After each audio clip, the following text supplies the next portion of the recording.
In a world brimming with possibilities, where the future is now, we explore the globe, from the depths of the oceans to the frontiers of space, and learn from the synthetic minds shaping our tomorrow. Welcome to Techno Voice of Tomorrow, where innovation meets insight.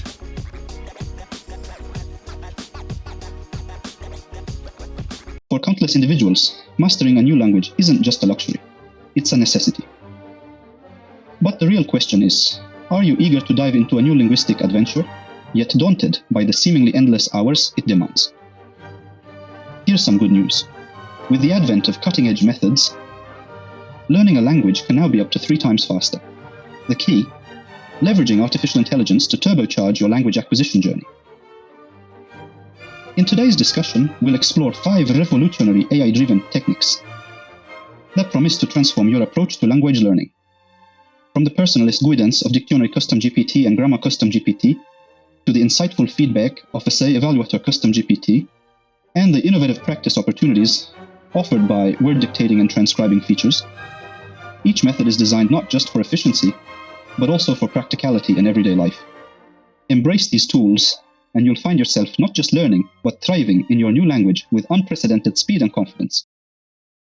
Let's embark on a journey into the world of language and technology. Today, we're diving into our first module on GPT, specifically focusing on grammar. Venture into the Discover section of GPT, and then proceed to click on the Create button. Here, I've previously prepared a prompt, which I've now entered. Following this, we encounter a variety of options: objectives, requirements, resources, explanations, and more detailed aspects. Now we're tailoring this creation accordingly. At this moment, we're also deciding on its name, the English Grammar Tutor. Additionally, we're requesting the creation of an image. Initially, we've created it. Let's continue.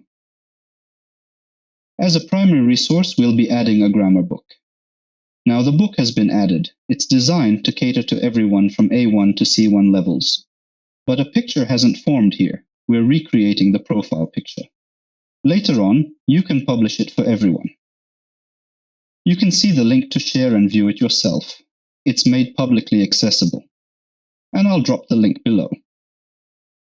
Let's conduct a test now. We're checking a poem by Shakespeare.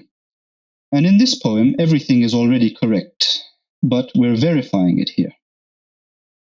Then, we used an incorrect sentence. It will be corrected, indicating how it should be.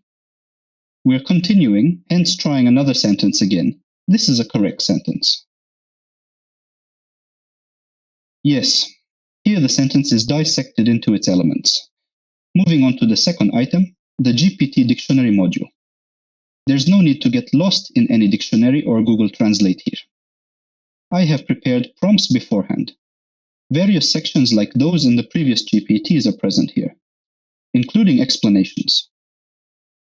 Following that, interactions with the user are noted. Here, I requested the GPT to create a name and a profile picture. Meanwhile, I used the Oxford English Dictionary as a primary source. You could use another source if you prefer. We've added this. Thus, it was created. Then we said we want detailed explanations. Let's save this for now. It can be changed later. We've now confirmed it. Let's try it out and see. We're testing the verb to get. I want 10 examples, detailed explanations, 10 synonyms, and 5 antonyms. Then, definitions are written here. For each definition, an example is provided. Subsequently, synonyms and antonyms continue. Next, we proceed with the word war. Here's an explanation. And if you change your prompt, you can create different things. This could be the origin of the word, or the noun form of the verb. More precisely, yes. We've reached our third and final module. This module will serve as an assessment tool for the compositions and essays we've written. We click Create and enter the prompt I had prepared beforehand. Here, the essays written in English will be evaluated according to the Common European Framework of Reference for Languages scale. Yes, we've uploaded this CEFR scale here. There was an issue. Our profile picture changed. We're creating a new profile picture. After this picture is created, everything seems ready. We've now confirmed and shared it openly so everyone can see.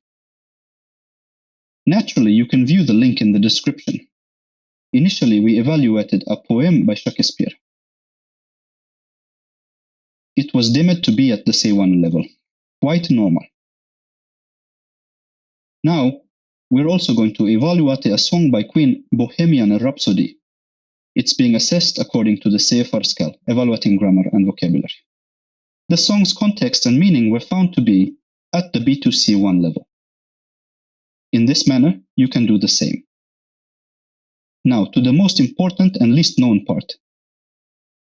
Many people are unaware, but this can be utilized for language learning. What is it?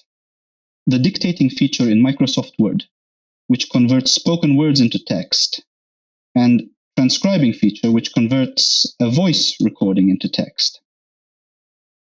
Though it should be visible here, it's currently not displaying, but is operational. Initially, when converting voice to text, it's imperative to select the correct language.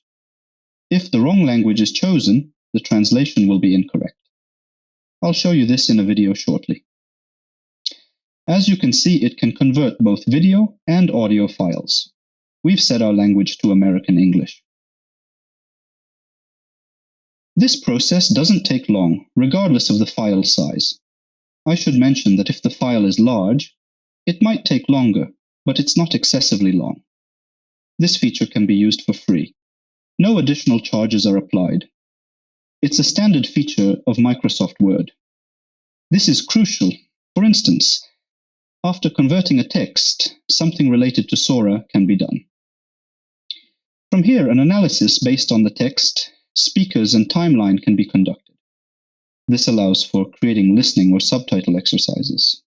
If desired, various file formats can be converted, or pronunciation and listening exercises can be conducted from here.